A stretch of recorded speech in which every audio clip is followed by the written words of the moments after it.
Sasha Banks said what? And walked out on who? And Naomi held it down too? Okay, hit the record button. Hit the record button. Hold up.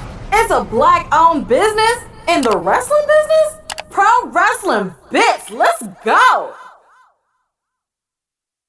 Sasha Banks and Naomi have walked out of WWE together, leaving the oft-meaningless women's tag team titles in their wake. Before we go anywhere with this story, my favorite part of this whole saga is Naomi holding it down for Sasha Banks, the way Young Miami held it down for JT and the City Girls. Naomi and Sasha Banks left in solidarity, despite Naomi reportedly being slated to win the Women's Six-Pack Challenge and become #1 contender for the Raw Women's title. That's what I'm talking about. There was no amount of brass rings that was gonna split up Naomi and Sasha Banks. You see, this is what protecting black women looks like. Not slapping a comedian over a harmless joke during a nervous breakdown, but Naomi steadfastly and professionally standing with Sasha Banks in unity. Naomi is living up to her Team Bad gimmick and her husband's gimmick as a true day one for Sasha Banks. Naomi said, "You can keep this white ass belt. I'm leaving with my sister." The story of why Naomi and Sasha Banks walked out is secondary to so many bigger issues, both personally and professionally, but here are the cliff notes. WWE had some questionable creative. Sasha Banks and Naomi said, "We need 5 minutes with Vince, bro. This creative is trash." Sasha Banks and Naomi got their 5 minutes, and instead of changing his mind, Vince McMahon was like, nah. Or more accurately, nah. Sasha said, "That don't work for me, brother," like Hulk Hogan in the 90s, and Naomi said, "Ride or die."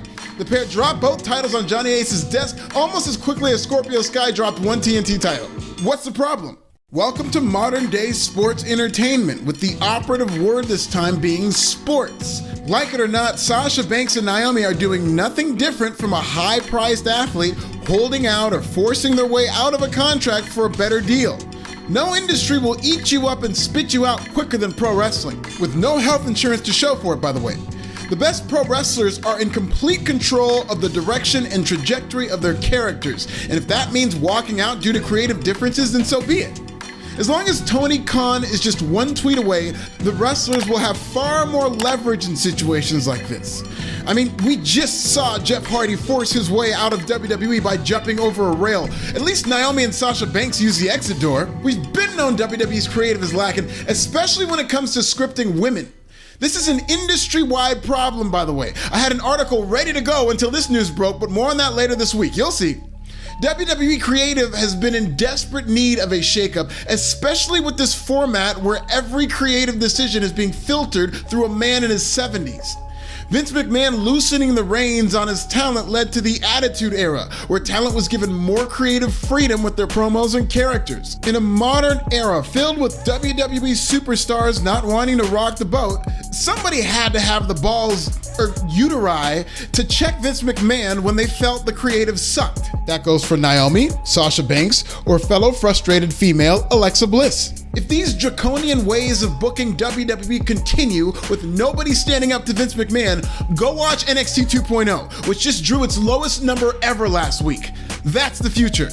By the way, NXT 2.0 did its lowest number ever for an all-women show. They had a similar drop in viewership for Ladies' Night in September. Just saying, but don't blame the women, blame the male-dominated industry that doesn't know how to book them. More on that later, I'm telling you. I don't know what Naomi and Sasha Banks' next steps are, but I fully support them.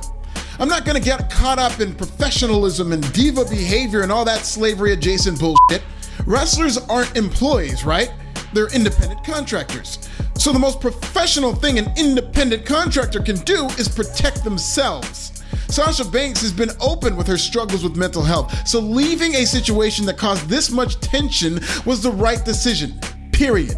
End of story. Also, WWE might want to steer clear of all the Naomi and Sasha Banks slander, calling them unprofessional, especially knowing what we know about the effect cyberbullying can have on mental health. I don't know if signaling a bunch of loyalists to go after somebody with a history of depression is the best look for a publicly traded company, but I digress. If AEW is in the cards for Naomi and Sasha Banks, I'm all for it if it makes them happy. People like to compare CM Punk and Bryan Danielson to Scott Hall and Kevin Nash. Bullshit. They're Hulk Hogan and Randy Savage in the 90s. Two big-name veterans in their 40s hired to add credibility to a secondary wrestling promotion. Sasha Banks and Naomi are Hall and Nash. They're the younger, hipper duo who's more in touch with black culture and can give AEW the cool factor they've struggled to manufacture for their entire existence. Because even though she's over, Jade Cargill can't do it all by herself. When Hall and Nash jumped ship to WCW, all they did was borrow from black culture as the NWO. This defection around, Naomi and Sasha Banks would just be taking it back. Naomi and Sasha Banks are above being baddies, but can you imagine them teaming up with Jade? It'd be like pro wrestling's Destiny's Child, but if all three of them was Beyonce. They'd get better reactions than any of the male trios in AEW, and it's not even close. Naomi and Sasha Banks also come with fierce and loyal fan bases, and fan bases that reach far beyond the internet wrestling monolith that owns AEW's ass. The men are really showing up for AEW because that's what happens when you partner with New Japan Pro Wrestling, whose viewership was 100% male last week on Access TV. Sasha Banks and Naomi wouldn't just excite AEW's core male-dominated fan base, they'd bring younger fans, women fans, more casual fans, and yes, WWE fans too. How will this Naomi and Sasha Banks drama end? Will cooler heads prevail, or are they leaving the territory? How would you book them in AEW? Because teaming with Jade is awesome and all, but I'm sure we can do better than just put them with the other black girls. So tell me in the comments.